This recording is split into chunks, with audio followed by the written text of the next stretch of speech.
am super stoked because today, for day 5 of my 13 days of horror, I say my 13 days of horror because I did start this 3 days late.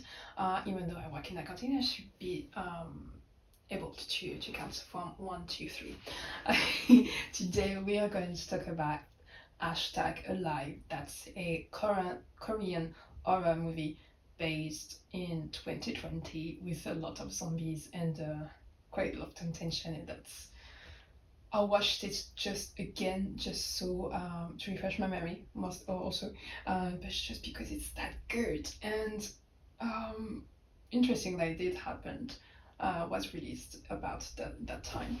I'm Susie and this is Bread Next.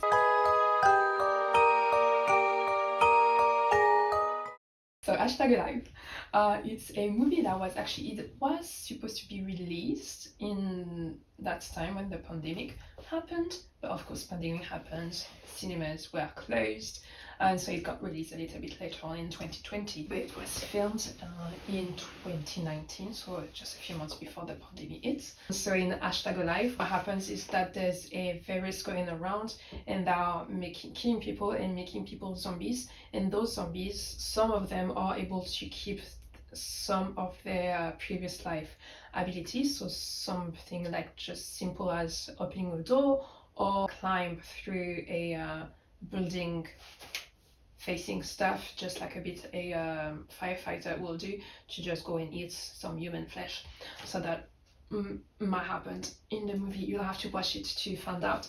And speaking of the movie, so it was directed and written by Il Cho. I hope I will say the names to the best of my abilities. So directed by Il Cho and also written by him and also Matt Nell. Main cast are Yoo Ah-in, who plays Ho Jung-woo, who is the main character, and we see him like, I don't know how many percent, but he's like a lot on the screen. And the second main character, who comes on a little bit later on, but in the movie, but character is also as important and also lifesaver literally for Ho Jung-woo.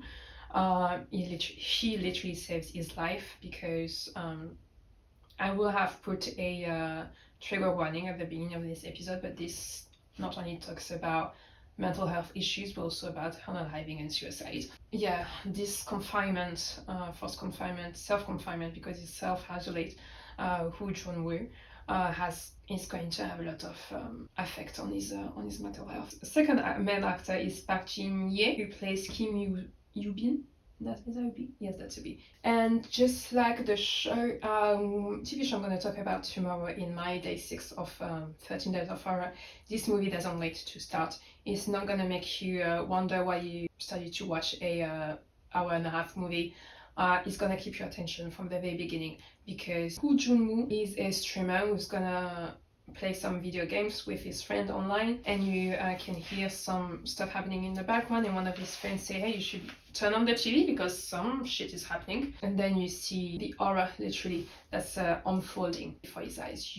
At first you don't realize within like a few seconds, but then for the first few seconds, but then within a few seconds of those first seconds, you realize that some human being behave like they have the plague, that they are literally trying to eat people. Of course, Jun-woo is gonna barricade himself inside, but the thing, and that's how when that happens, you're like, oh my god, maybe he is affected, because he wake up and to a voice message, I think that's from his mom, reminding him, hey, you should go do some grocery shopping, or I've been grocery shopping with the family because we have nothing left to eat. And on that, I'm going to mention that at the end of this movie presentation, I'm going to talk about a survival kit that we all need.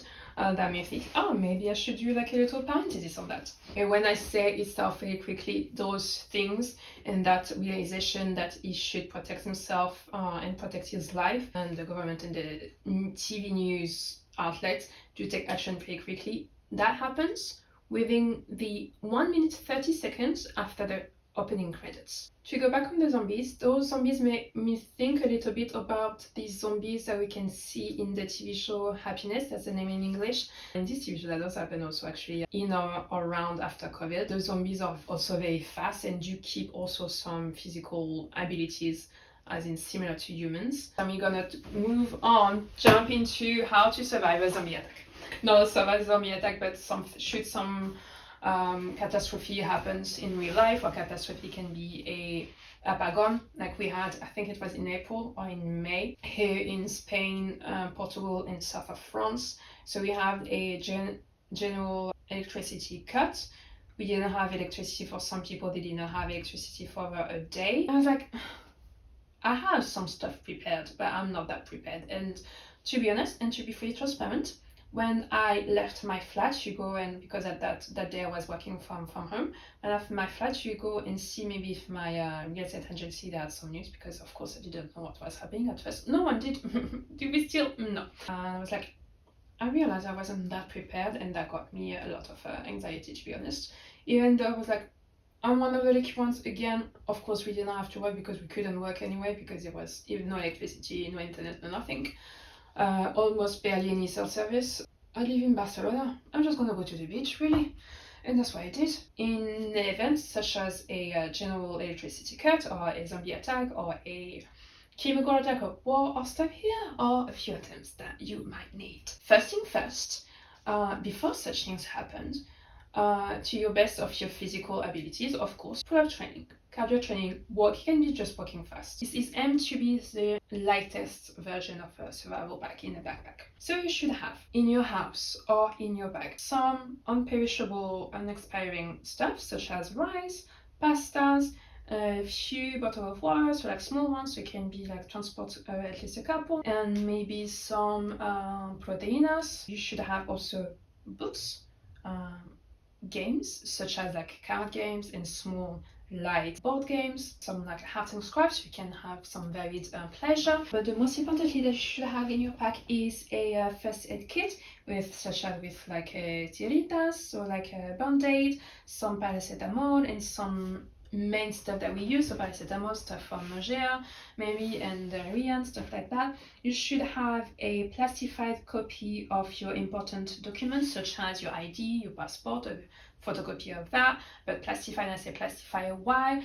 Because in an event it rains, or in an event you need to cross a body of water, you don't want those documents, those copies to be unreadable. You should also have a city map. You should have also a Swiss Army knife, lamp torch, but portable, easy one, and ideally one with also batteries, but ideally one that is and activated with manivela, I think. And you should also have a radio, something like a small radio. You should have an external battery, some cash, and also some clothes. So at least another pair of socks, another pair of underwear, and a light jacket. I hope you like this video. I hope you're gonna like that movie as much as I did.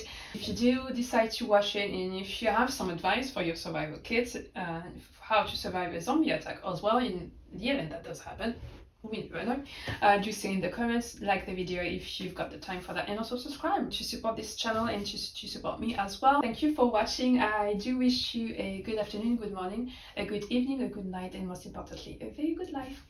Bye!